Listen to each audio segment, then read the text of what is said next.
আমার ওপর অভিযোগ আমি রাজবিদ্রোহী, তাই আমি আজ রাজ কারাগারে বন্দী এবং রাজদ্বারে অভিযুক্ত। সে বাণী রাজবিচারে রাজদ্রোহী হতে পারে, কিন্তু ন্যায় বিচারে সে বাণী ন্যায়দ্রোহী নয়, সত্যদ্রোহী নয়।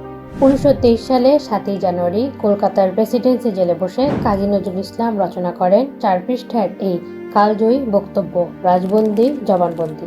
নিজের সম্পাদিত ধূমকেতু পত্রিকায় আনন্দময় আগমন কবিতাটি প্রকাশের কারণে ব্রিটিশ সরকার পত্রিকাটি নিষিদ্ধ করেন এবং নজরুলকে গ্রেফতার করেন। আটক নজরুলের বক্তব্য জানতে চাওয়া হলে তিনি এই রাজবন্দী জবানবন্দি পেশ করেন। আজ 27 আগস্ট কাজী নজরুল ইসলামের মৃত্যুবার্ষিকী। মুসল্লায় দাঁড়িয়ে যিনি অন্যায়ের বিরুদ্ধে এভাবে গর্জে উঠেছিলেন, সেই তেজস্বী মানুষটি জীবনের শেষ 34 বছর কেন সম্পূর্ণ বাকরুদ্ধ হয়ে কাটালেন? নজরুলের জীবনের ট্র্যাজেডি শুরু হয় 1930 সালে, যখন তার প্রিয় সন্তান বুলবুল বসন্ত রোগে মারা যায়। সন্তানকে হারিয়ে কবি মানসিকভাবে ভেঙে পড়েন। কবি জসিমউদ্দিন এক স্মৃতি কথায় লিখেছিলেন, নজরুল এক কোণে বসে হাসির কবিতা লিখতেন আর অনবরত চোখের জল ফেলতেন। এরপর স্ত্রী প্রমীলা দেবী পক্ষাঘাতে আক্রান্ত হন। একদিকে স্ত্রীর চিকিৎসা, অন্যদিকে সংসারের অভাব, অমানসিক পরিশ্রম আর মানসিক চাপ ভেতরে ভেতরে কবিকে কুড়ে কুড়ে খাচ্ছিল। 1942 সালে মাত্র 43 বছর বয়সে আমাদের প্রিয় কবি হঠাৎ বাকশক্তি ও স্মৃতিশক্তি হারিয়ে ফেলেন। দুর্ভাগ্যবশত প্রথম দিকে সঠিক চিকিৎসার অভাবে কবির রোগটি অধরাই থেকে যায়। দীর্ঘ 11 বছর পর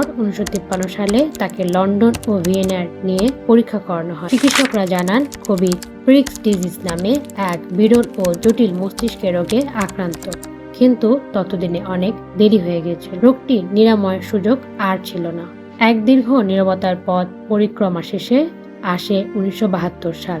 স্বাধীন বাংলাদেশের স্থপতি বঙ্গবন্ধু শেখ মুজিবুর রহমান ভারতকে অনুরোধ করে কবিকে সপরিবারে ঢাকায় নিয়ে আসে। প্রাথমিকভাবে ভারত সরকার মাত্র 1 সপ্তাহের জন্য কবিকে আসার অনুমতি দিয়েছিল, কিন্তু বাংলার মানুষের ভালোবাসা আর পরম মমতায় কবিকে আর ফিরে যেতে হয়নি। তিনি থেকে গেলেন এই স্বাধীন বাংলার মাটিতে। মাত্র 1 সপ্তাহের অতিথি হয়ে এই বাংলাদেশে তিনি খুঁজে পান তার চিরকালের আশ্রয়। অবশেষে 1976 সালে 27 আগস্ট ঢাকার তৎকালীন পিজি হসপিটালে চিরবিদায় নেন আমাদের এই মহান কবি। তার ইচ্ছা অনুযায়ী ঢাকা বিশ্ববিদ্যালয়ের কেন্দ্রীয় মসজিদের পাশে তাকে চিরনিদ্রায় শায়িত করা হয়। আজকের এই দিনে জাতীয় কবির অমর স্মৃতির প্রতি জানাই গভীর শ্রদ্ধাঞ্জলি।